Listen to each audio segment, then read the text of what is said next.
নমস্কার বন্ধুরা, আমার রান্নাঘরে সবাইকে স্বাগত জানাই। তো দেখো, আজকে নিয়ে চলে এসেছি খারকোল পাতা বা ভেটকুল পাতা। কেউ কেউ বলে থাকে এটা ভেটকুল পাতা, কেউ বলে খারকোল পাতা। তো দেখো, আমি আজকে বানাবো এই খারকোল পাতা বা ভেটকুল পাতা বাটা।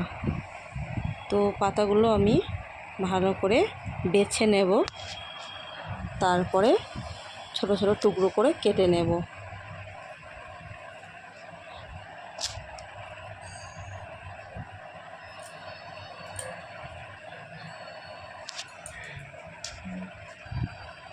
পাতাগুলো একদম ফ্রেশ, পুরো টাটকা একদম, দেখো তোমরা।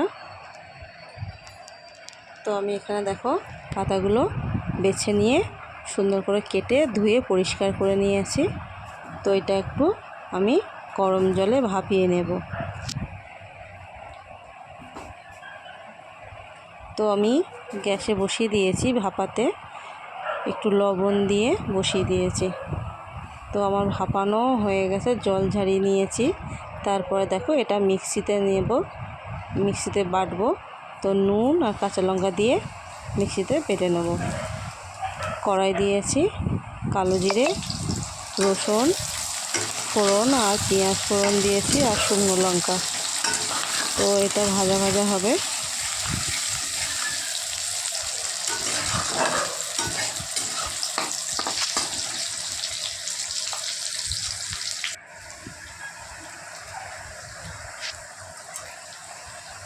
তারপর নুন দিয়ে দেব, সামান্য লঙ্কার গুঁড়ো দেব, একটু হলুদও দিয়ে দিয়েছি। তারপর দেখো পাতাটা আমার বাটা হয়ে গেছে। তারপর তেলের মধ্যে পাতা বাটাটা দিয়ে দেব।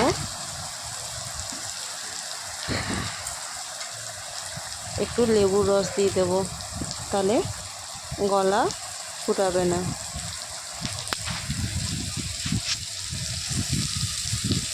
লেবু রসটা দিলে গলাটাও কুটাবে না আর খেতেও টেস্টি হবে। ভালো করে নাড়াচাড়া করব, জলটা যাতে শুকনো হয়ে যায়। পাতা বাটার যে জল জলে ভাবটা, সেটা যেন শুকনো হয়ে যায়। তো তেলের সঙ্গে ভালো করে মিশিয়ে নেব। তারপরে দেখো আমি কিছু শুকনো লঙ্কা ভেজে ক্র্যাশ করে নিয়ে ছড়িয়ে দেব। তো আমার রেডি হয়ে গেছে খারকোল পাতা বা ভেটকুল পাতা বাটা।